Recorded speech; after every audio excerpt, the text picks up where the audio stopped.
Lightfoot. I'm one of the chefs here at Little John's Kitchen. Today, I'm going to go over a few knife skills with you. So this is a ceramic rod. The ceramic is, if I drop this, it'll crack, but it is very tough. It's tougher than the steel of the knife, and it takes off the least amount of metal that you need in order to keep it sharp. So all I'm doing is I'm following the angle of the knife. You know, if you can't find it, you lay it down flat, bring it up until you feel it. That's where that bevel of that angle is. And you just go back and forth. This one is what they call a steel honing rod. And a steel honing rod is probably the most common one you'll see in the kitchen. You know, its benefits are it lasts a long time, it's durable. They do tend to rust, but after time, you know, they will rust and go bad.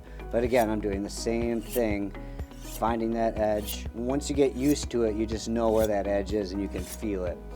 But again, just a few strokes on each one. You don't need to go, you know, crazy on stroking them all because again, you'll just be ruining it. This is what they call a diamond steel one. Now this one has a harsher, it's a lot coarser, so it's going to take off.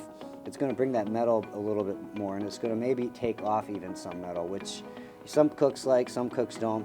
When I use this, if you can see the flatness of it, I like to start here at the top of the flat part and then bring it down all the way to the end, and then come back underneath the flat part and bring it down all the way in. Again, following through with the whole knife, so you're not just doing the midsection, you're doing the tip too. One way to cut an onion is called a julienne. A julienne is just a thin little sliver like that, and you get these nice little rings of onion like that, so you can see. You split them up like that. They're really good for like salads. That's what I prefer them on. Another way to cut an onion, which a lot of people do, is dicing it. And there's many different ways of dicing it. Some people will take the onion this way against the grain. As you can see, the onion has a grain that it follows. Some people go against the grain like this and just make little slices, little cuts. And you notice my fingers. You notice my fingertips are bent in, and I'm feeling the knife on my actual knuckle right there, so that I can't ever cut my finger that way.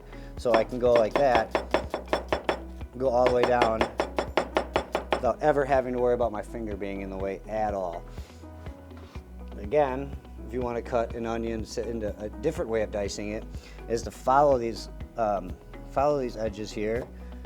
Just kind of go slowly like that. Again, my fingers are tucked. I'm using this 90-degree angle is what they call it, so that you actually can get, you know, that feel onto that onion and use your tips of your fingers to go through. Again, I'm feeling my knuckles as I go. And if you want it really small, you can come in like this. And then again, I'm going to hold the onion like that so that my fingers aren't like this. You know, that's the most dangerous way to cut anything. I always want to hold it like this. And so then I can just go through. And I got a nice fine dice onion right there like that.